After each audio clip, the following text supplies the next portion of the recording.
Here with Chris Shaw, recently the 31st overall pick to San Francisco Giants. Chris, congrats. Thanks, Luke. First off, I guess the biggest question for the the birdball community is how's it feel? Because as of a week ago, 2 weeks ago, you were a little unsure how it was going to run.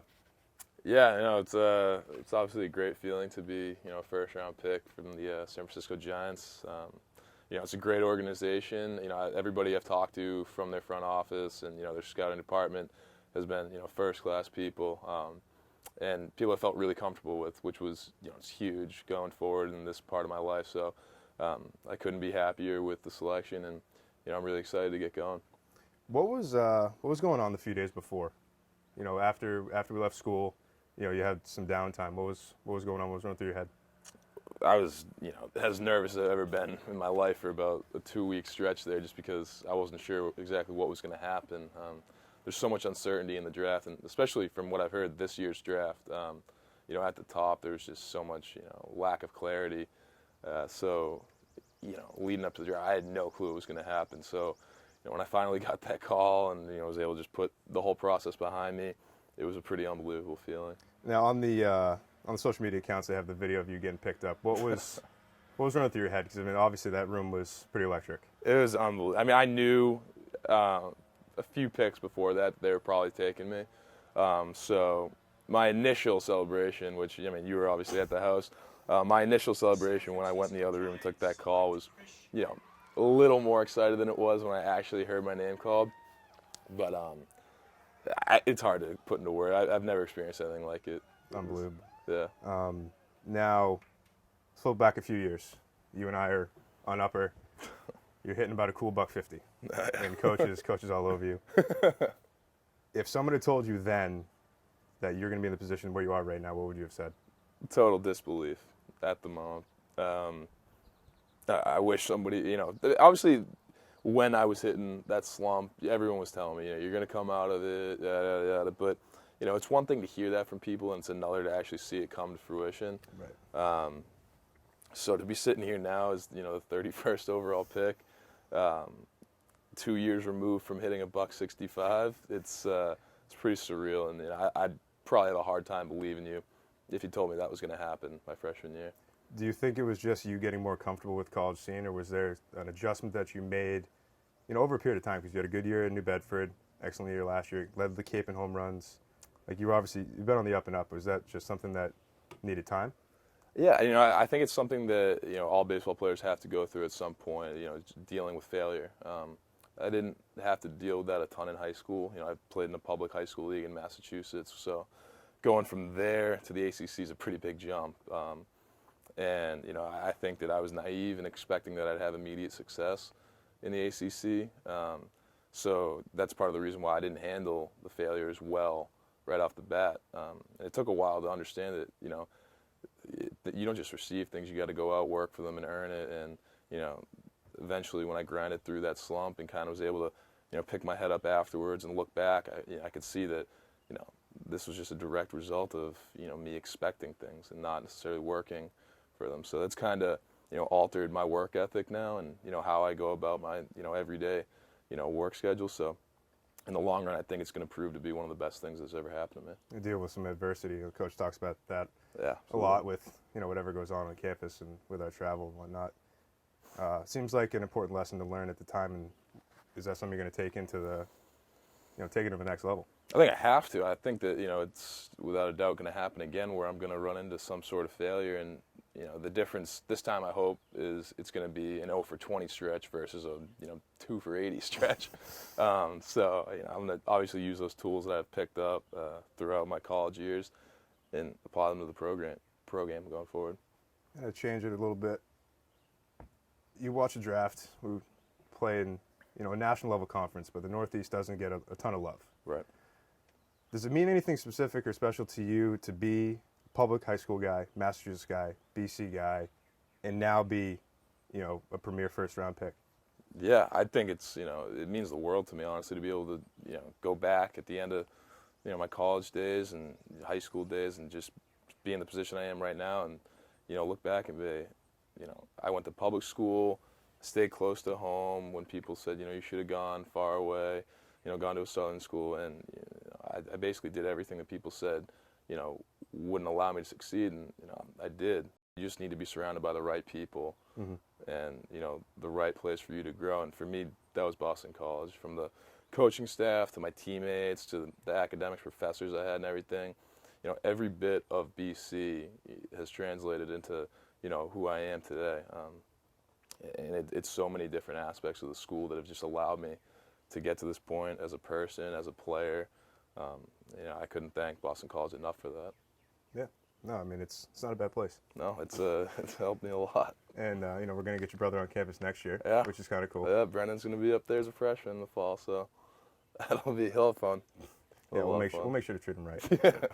Is there any part of, your 3-year journey here that you look back on and you wanted to change, or is pretty much anything, the way you wanted it to go? No, I can honestly say that, I have no regrets for anything that's gone on in my career at BC, on the field and off the field. I've fully enjoyed my experience at Boston College, and, I couldn't be happier with, where I am now as a result of that. What does it mean to have Berkey being in the same system with you? Yeah, it's actually pretty cool. I was watching the live draft tracker on day 3 because, I knew a bunch of our guys were going to go in those later rounds. And, I heard Jeff's name called, obviously, by the Giants, and I texted him. I was like, dude, that's awesome. Congrats. And he just replies like, what? Question mark. He had no idea that he had gotten drafted. That's awesome. And I apparently was the first person to let him know. So he actually came over last night. We went out and, grabbed some dinner and celebrated a little bit. So it was pretty cool. And I'm really excited to be able to, start this next chapter of my life with him. You got Matty Pere in the system as well. Yep. Does he reach out to you at all? Yeah, Matty texted me the other day, congratulate me and whatnot, and asked me when I was getting out there, and we're gonna try and hook up when I get out there. Great later. What have you heard from the Giants family? Extended or directly? It's unbelievable the amount of contact I've had from just the San Francisco Giants fan base. It's it's obviously one of the best fan bases in baseball, but I thought my phone was going to explode when I got drafted because the Giants put out a tweet that had my Twitter handle in it, and within an hour I must have had 850 follower requests. It was ridiculous. So, of course, I went public now on Twitter, so I don't have to get the notifications every 10 seconds or so. But, yeah, it's incredible the amount of well wishes I've received from everybody in that fan base, as well as people from Boston. But it's been really special. That's awesome. And obviously everybody's jacked up for you. Yeah. All right. We have from Kevin Rouse on Facebook. Besides your parents, who are obviously first, who's been the greatest influence in your life and who has helped you achieve the most to get to your dream? That's an interesting question when you take my parents out of the equation because they're obviously at the forefront of that and just have been so instrumental in everything I've done. But I think that as far as my baseball career and Boston College and who I'm trying to become as a person, the guy that I've looked up to the most has got to be Pete Frates. Mm-hmm. Just everything he's done, with this disease, and even before he was diagnosed with ALS, just the person he was and still is, he's just the type of guy that you want to emulate growing up, and just he has all these values that people want to be around and look to as a leader, and he's just such an inspirational person that he's been that guy for me since day one that I met him. Yeah, everybody can take something away from Pete. He's an unbelievable guy. Unbelievable. This is actually, I'm pumped up this got put in. Freshman year, you claimed that if someone was to play you in a movie, that you think the best actor for that role would be Denzel. Why is that interesting that that's brought up? You don't think that that's a good one? I'm not a film critic. Okay. You guys don't look that much alike. Okay. Is it like a character trait thing? Like you think you could really melt right into the Training Day role? Yeah, I don't know. You don't think I could be that guy? You're asking me? Yeah. No. No. Okay. I really don't think you'd be able. Not for lack of lack of character. I just don't think that you have the mental makeup to be that type of guy. Like the All right, well, I undercover. think your opinion is void at this point then, and I'd like to move on to the next question. And that was a little bit out of line. Okay. Once again, from Coach Saul, what will you miss most about BC and Birdball? Just the family, just the, everyday grind of, waking up, going to lift, and just being with our teammates, 24/7.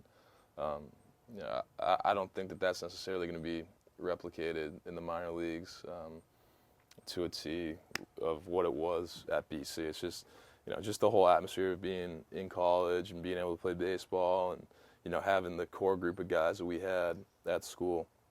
So I'm just going to miss, the fraternity, the brotherhood that we had on that team. Yeah. I mean, over the last, 3 seasons of the team has been different every year. Yeah. I don't know about you. I thought there was something special about this year's crew. There really was. I mean, just from, the freshmen to the seniors, I've never seen any sort of, chemistry like we had this year. It was just incredible. Yeah. I mean, it seemed like there used to be some separation in the ranks, and now, at least in the clubhouse history on the field, you definitely saw that, everybody was kind of on the same page. Yeah, I mean, there was definitely, obviously there's the way that things work where, seniors have the most pull and whatnot. Mm-hmm. But I thought that this year, if, a freshman had a problem or something, they could speak up confidently and not worry about, any backlash or anything like that, just because it was such a team and such a family where we were worried about, what every guy on the team was feeling. And, we looked out for each other, and, that's going to be really hard to leave behind. Coach always says character may not directly win games, but I think our team character did show up at the end of the year, in the record book. I think character is the single most important thing in baseball or sports or life in general, because it just plays a role in everything. If you have a guy with good character, he's going to work hard, he's going to put the team above himself, and that, every time he steps on the field, he's going to give his 100% for the team. So if you have a group of guys that are all bought into that and are all high character guys that work their butt off, you're going to have a good result, and you're going to have, a team that you can be proud of. So we'll talk about legacy a little bit here.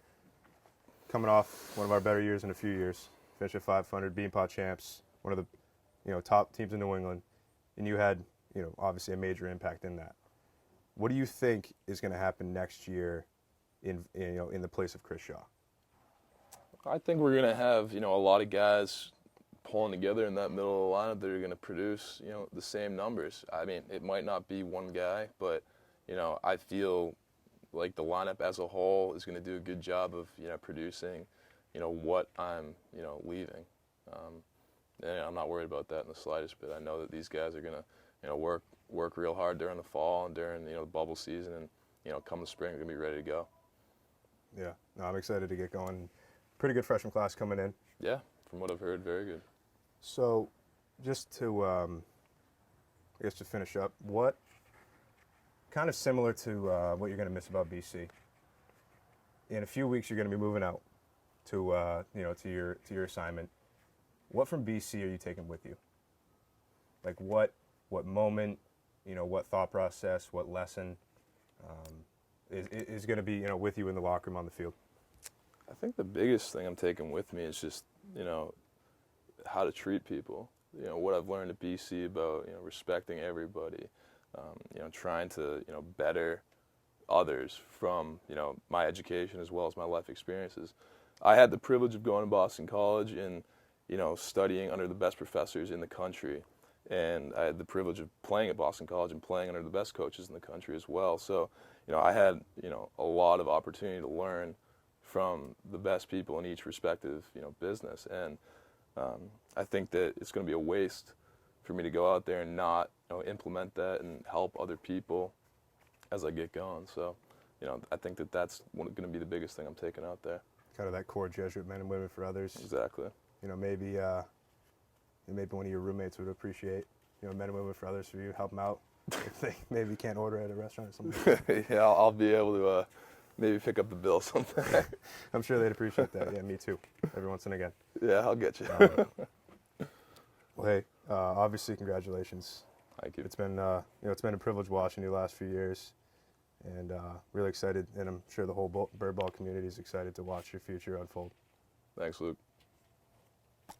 Good time. Thanks, brother.